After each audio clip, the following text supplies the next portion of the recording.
درس امروز ب مثل بال، بال. ب مثل بال.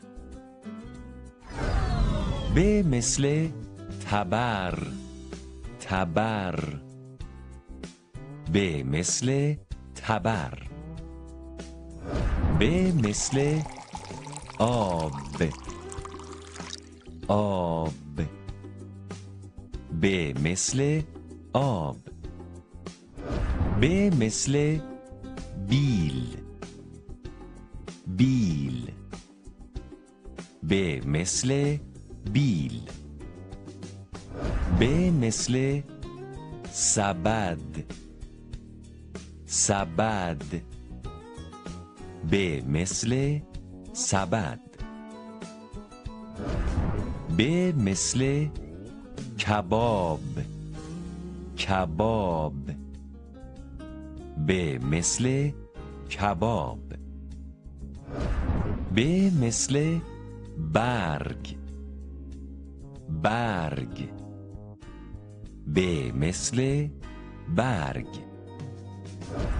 ب مثل ببر، ببر. ب مثل ببر. ب مثل کتاب، کتاب. ب مثل کتاب.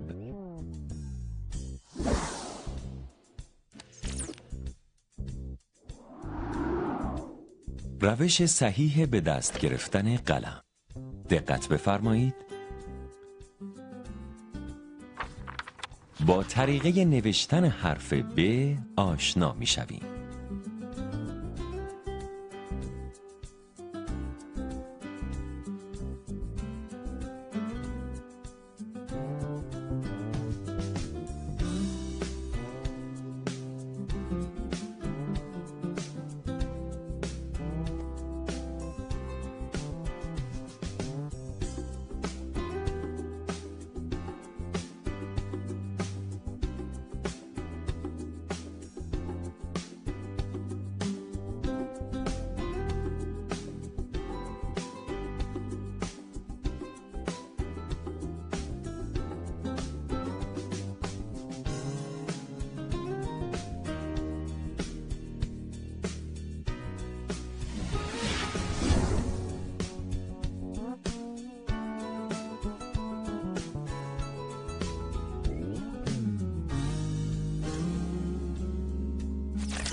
ترکیب کنیم و بخوانیم.